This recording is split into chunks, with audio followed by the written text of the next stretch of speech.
안녕하세요, 리스펙입니다. 이번 영상은 볼린저 밴드 관련 영상 두 번째로, 첫 번째 영상에서 볼린저 밴드에 대한 개념, 그 다음에 볼린저 밴드를 어떤 식으로 접근하게 되는지를 좀 자세하고 쉽게 설명드렸다면, 이번 영상에서는 볼린저 밴드의 구체적인 활용 방법에 대한 설명을 드리고자 합니다.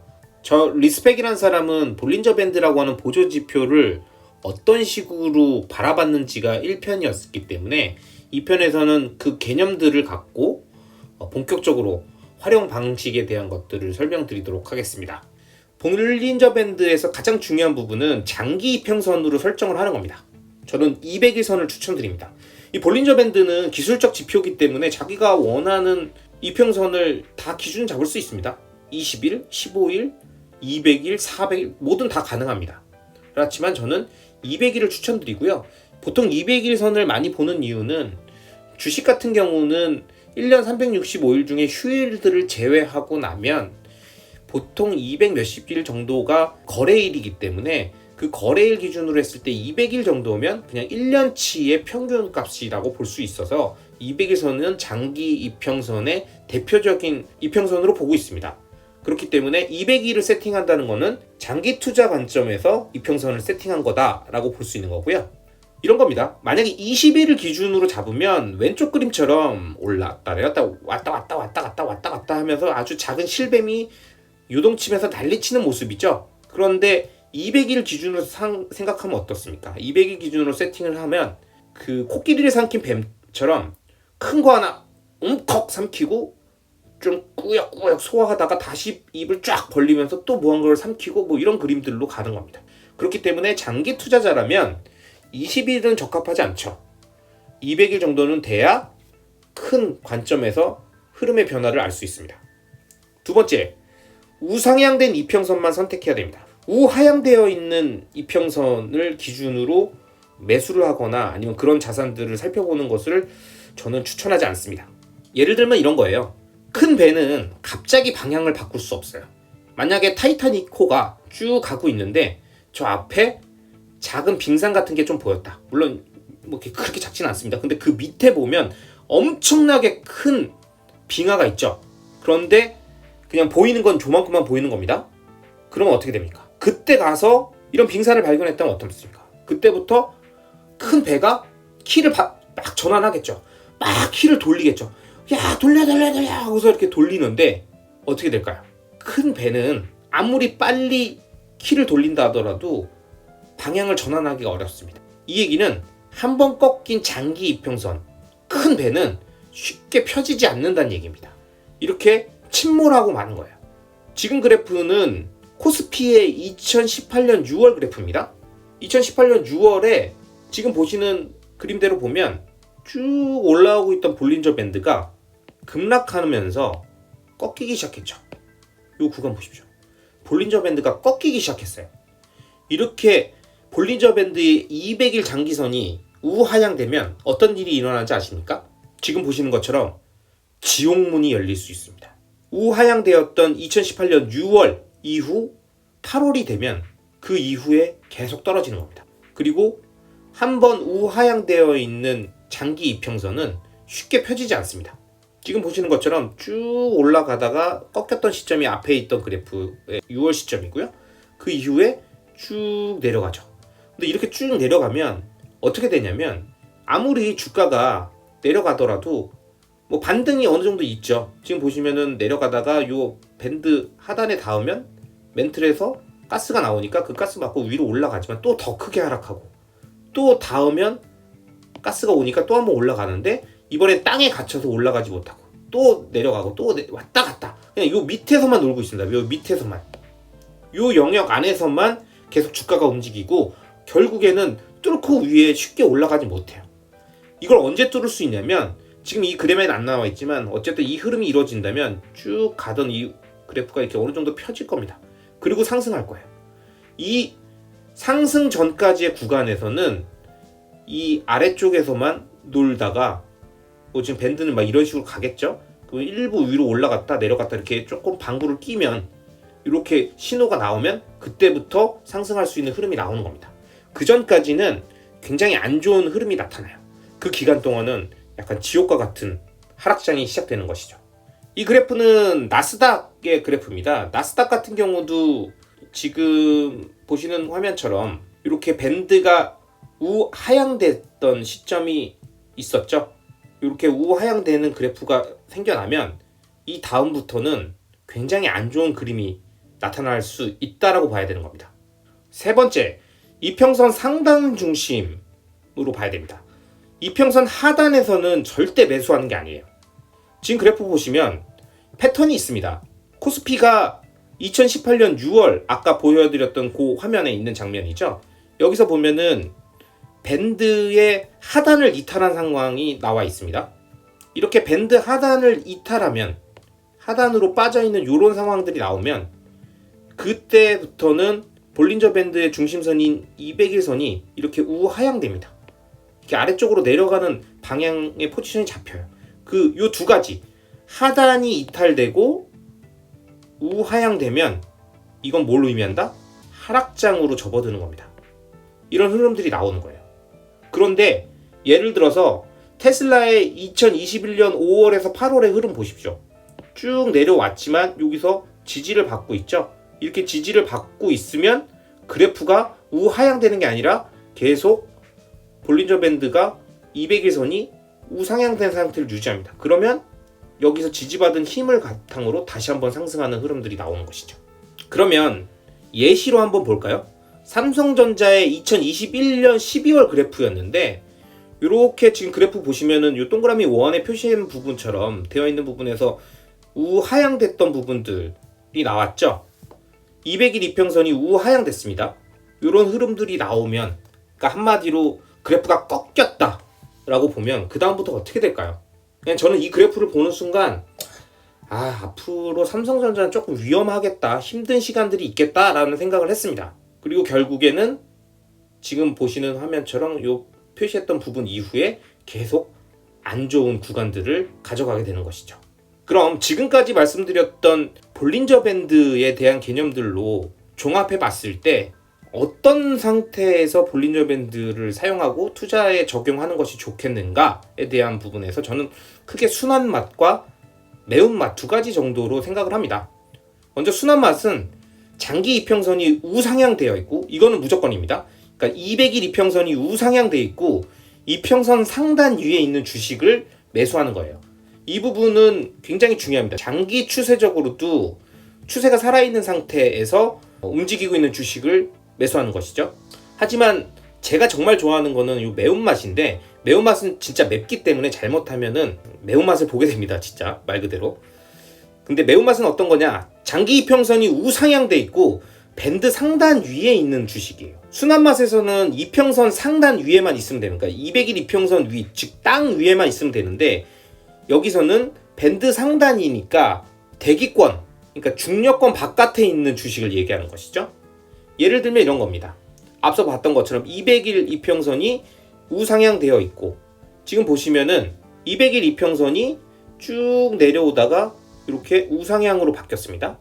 우상향으로 바뀌고 밴드 상단 위에 주가가 머물고 있는 이 시점, 이 두 개가 같이 동시에 일어나는 이 시점에 저는 매운맛 도전을 한 번 정도 해보는 거고요. 그렇게 되면 지금 보시는 것처럼 본격적인 대세 상승장 초입이 나오는 겁니다. 실제로 테슬라를 좋게 봤던 시점들도 아까 보셨던 그런 시점부터였고 그런 흐름들이 포착되면 그때부터는 굉장히 좋은 흐름들이 나올 수도 있겠다라고 판단하는 겁니다. 근데 반대로 그러한 조건들이 아닌 상태, 200일 이평선이 우하향되어 있고 주가도 땅이나 멘틀 아래쪽에 있다, 뭐 이런 경우들은 되게 좋지 않은 흐름이 나타날 수도 있겠다라고 판단하는 것이죠.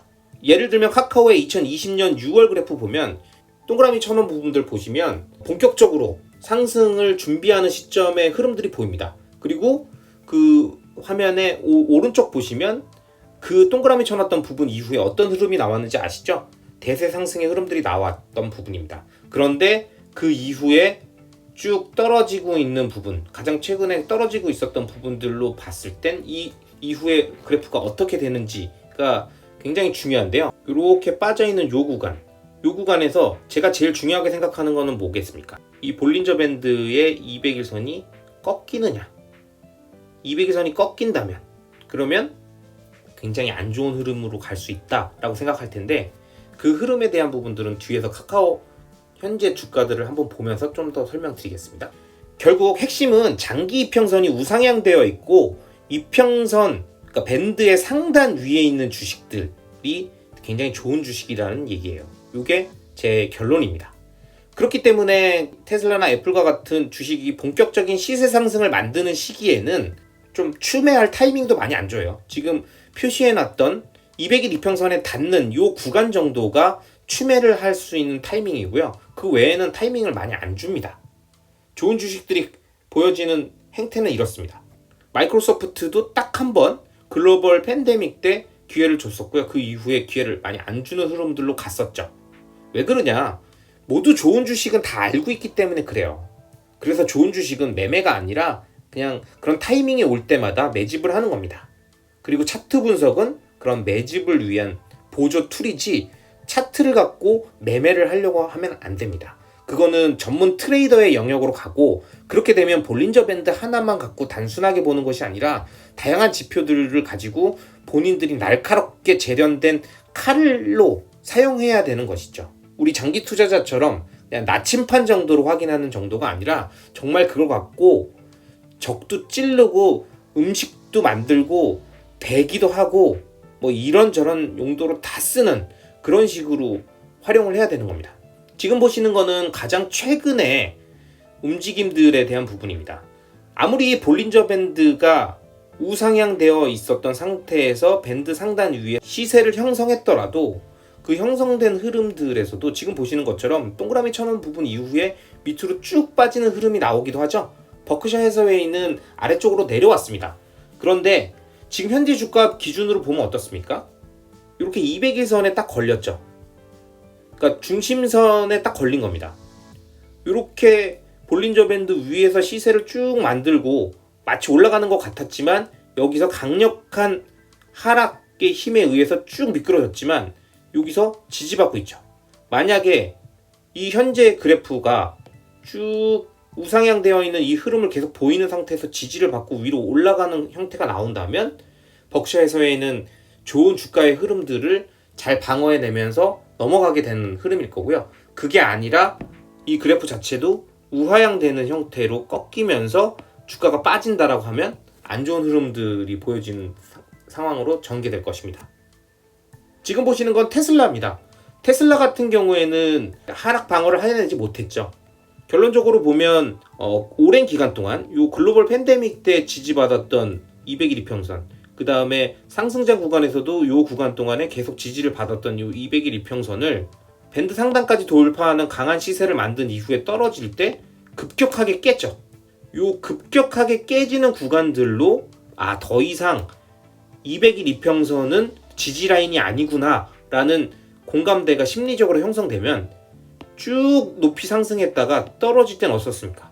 다시 지지받지 않고 한번 깨졌던 사례가 있으니까 밑에 멘틀까지 푹 내려갑니다. 그런데 이렇게 멘틀까지 다 내려가면 어떻게 되냐면 이 멘틀에서 강력한 가스가 나오면서 지지받아서 위로 올라갑니다. 이런 흐름들이 보여지는 거예요. 그런데 테슬라 같은 경우 앞으로 어떻게 될까? 예측이라는 걸 한다는 거는 되게 쉬운 일은 아니지만 지금 가장 중요한 거는 이 볼린저 밴드 200일선이 계속 이 상태에서 유지되고 있고 우상향되어 있는 게 약간 펴지는 상태까지는 가지만 우하향으로 빠지지는 않는 그냥 버텨주는 상태로 간다라고 하면은 굉장히 이 저점 매수가 이 멘틀 부분에서 일어나는 형태가 되고 크게 움직이면서 갈 수도 있겠죠. 하지만 그게 아니라 더 강하게 이 멘틀을 깨고 밑으로 빠지는 현상들이 나타난다라고 한다면 결국에는 테슬라도 어쩔 수 없이 200일 이평선도 꺾이는 그런 그림이 나올 겁니다. 근데 이런 것들은 예측하고 매매를 하는 건 아니에요. 그냥 장기 투자자 관점에서 이런 흐름이 나올 수도 있겠구나 정도의 나침판으로 생각하는 거지 그걸 갖고 절대 매수를 하라고 제가 설명드리고 있는 내용이 아닙니다. 애플도 비슷한 흐름입니다. 요 볼린저 밴드 하단 부분에서 강력하게 지지를 받고 위로 올라가고 있죠. 멘틀부에서 나오는 가스에 의해서 상승하는 흐름이랑 비슷합니다.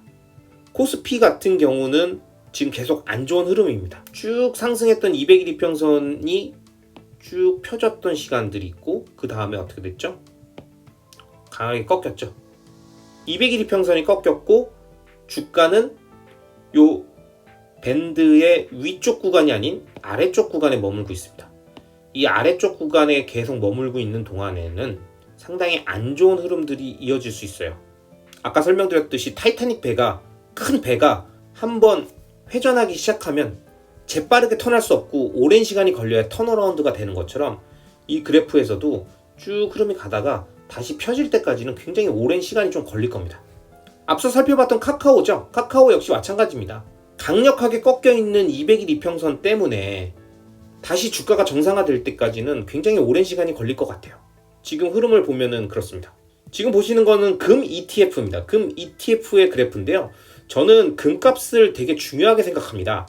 그 이유는 나중에 영상으로 별도로 만들어서 금이 각 시기별로 스태그플레이션 시대와 인플레이션 시대와 디플레이션 시대에 어떤 흐름들을 보였는지를 알 수 있는 하나의 지표이기 때문인데요. 어쨌든 지금 현재 흐름을 보면 쭉 상승해 왔던 200일 이평선이 꺾이는 구간들이 미리 먼저 있었죠. 금은 먼저 꺾이기 시작했었습니다. 이때부터 주가가 고점을 찍고 쭉 내려와서 이러한 횡보의 시간들을 갖고 그 다음에 상승을 하면서 강력한 상승으로 요 위에 밴드 상단 위에 있었던 구간이 있었는데 금융자산들이 빠지는 시기에 같이 빠져버렸습니다. 근데 이렇게 같이 빠진 다음에 다시 요 위에서 지지를 받고 있어요. 근데 만약에 이렇게 하락했었던 요 200일 이평선이 꺼지지 않고 계속 우상향되는 형태를 보여준다 라고 한다면 금값의 흐름은 향후 좋게 움직일 수 있겠죠. 그런 부분들을 예상해 볼 수 있고, 금이 좋게 움직인다라는 것은 스태그플레이션을 생각하고 있다. 시장에서는 스태그플레이션을 생각하고 있기 때문에 그런 거대한 인플레이션을 방어할 수 있는 금이나 부동산 같은 실물 자산들로 돈이 움직일 수 있겠구나 라고 하는 것을 하나의 힌트처럼 알 수 있는 것입니다. 그렇기 때문에 금값의 흐름은 굉장히 중요합니다. 이것은 앞서 설명드렸던 금값의 가장 최근 그래프를 좀 당겨 본 것이고요. 이렇게 당겨서 보면은 지금 중심선 부근에서 방향성을 잡으려고 노력하고 있습니다. 어떻게 방향이 정해지는지, 그리고 200일 이평선이 우상향 되는지 아니면 우하향 되는지, 이것이 굉장히 중요한 상태입니다. 이러한 볼린저 밴드를 가장 쉽게 우리 현실에 사용할 수 있는 거는 사실은 원달러 같은 환율이에요. 특히 우리나라 같은 경우에는 환율을 굉장히 중요하게 생각하죠. 왜냐하면 수출과 연결되어 있는 부분이기도 하고 어떤 국가의 금융 시스템과도 직접적으로 연결이 되어 있기 때문에 그렇습니다. 그렇다면 환율이 중요하다는 건 뭘 의미할까요? 지금 2008년 금융위기 때가 이때죠. 이렇게 한번 난리를 펼쳤던 이 글로벌 금융위기 시간 이후에 우리의 환율은 어떻습니까? 그냥 박스권입니다. 이렇게 긴 박스권을 형성하고 있습니다. 무슨 얘기냐? 요 1200원대 부근으로 가면 환율 관리를 하고 다시 1000원대 부근으로 오면 환율 관리를 해서 밑으로 내려가지도 못하고 위로 너무 가파르게 올라가지도 못하게 만들겠다. 즉 박스권 안에서 핑퐁 핑퐁 핑퐁 하게 만들겠다라는 거예요. 이게 갖고 있는 의미가 뭔지 아십니까? 환율은 밴드의 하단부에 가면 사실은 달러로 환전을 하고 밴드의 상단부 근처로 가면 원화로 다시 환전하는 환율 투자가 가능하다는 얘기예요. 이 부분에 대해서 많은 분들이 이 환율 투자에 대한 부분을 투자 관점에서도 설명해 주시는 영상들도 있었고 투자법에 대한 소개가 있는데 이것이 다 이 볼린저 밴드를 기준으로 보면은 이해가 갑니다. 이렇게 밴드 상단을 삐쭉삐쭉 튀어나오는 이런 구간일 때 매도를 하고 모아놨던 달러를 원화로 바꾸는 게 굉장히 현명한 타이밍이고요. 이 멘틀부로 내려가는 이런 하단부에서 환전을 해서 달러를 보유하고 있게 되면 굉장히 좋은 타이밍들이 나오는 겁니다. 이러한 환율 투자에 대한 관점에서 접근할 때도 볼린저 밴드는 굉장히 유용하죠. 왜냐? 이건 시장 마켓에 의해서 움직이는 거지만 정부가 환율을 통제하고 있기 때문에 가능한 거예요. 어느 선 이상을 넘어서지 못하게 통제하고 있는, 즉 인위적인 시장이라는 거죠. 이 인위적인 시장이 존재한다는 것은 그 시장에서 상단과 하단을 이용할 수 있다는 겁니다. 그렇기 때문에 우리가 미국 주식을 투자하고 싶다라고 할 때 환전을 해야 되는 가장 좋은 타이밍은 언제겠습니까? 이 그래프의 하단부인 이런 상태겠죠. 이런 상태들에서 굉장히 좋은 타이밍들이 나올 수 있는 거고, 만약에 내가 환전을 다시 한다, 환차익을 거두겠다고 할 때는 이런 시점들이 괜찮은 타이밍이 되는 겁니다. 가장 최근의 흐름들을 보면 원달러는 이렇게 쭉 고공행진하는 것처럼 보였지만 이 밴드 상단을 돌파해서 올라간 이후에는 다시 좀 하락하고 있는 구간입니다. 어떻게 될지 모릅니다. 하지만 저는 1250원 정도 수준이 넘어간 단계부터는 매도를 해서 정부의 통제 범위 안에 있는 환율 박스 안으로 다시 들어온다고 보는 게 맞다라고 생각을 하고요. 그런 흐름들을 보이는 게 정상적이라고 생각합니다. 그리고 적절한 타이밍에 또 한미 스왑도 맺었죠. 이런 게 다 연결되어 있는 겁니다. 지금까지 설명드렸던 것처럼 볼린저 밴드라는 것은 이러한 금융자산의 가격 흐름을 볼 수 있게끔 기준을 잡아줍니다. 이렇게 잡혀있는 기준을 바탕으로 투자에 대한 시기나 판단 기준을 잡을 수 있기 때문에 이러한 볼린저 밴드를 잘 활용한다면 투자의 보조지표로 활용할 수 있습니다. 자신이 판단할 때 애매한 부분들을 차트의 지표들을 참고하면서 추매 타이밍, 그 다음에 조금 더 기다려야 될지 아니면 보수적으로 바라봐야 할지, 추세적으로 지금은 하락장 국면이기 때문에 하락장이 끝나는 시기까지 어느 정도의 시간이 걸리겠다, 이런 것들을 좀 가늠해 볼 수 있는 거죠. 이러한 보조지표의 활용성이 있고 없고가 또 우리가 크게 시장의 흐름들을 예측하고 우리가 무엇을 해야 되는지를 준비할 때 도움을 줄 수 있다고 생각합니다. 이번 영상은 여기까지고요. 영상이 마음에 드셨다면 구독과 좋아요, 알람 설정 부탁드리겠습니다. 감사합니다.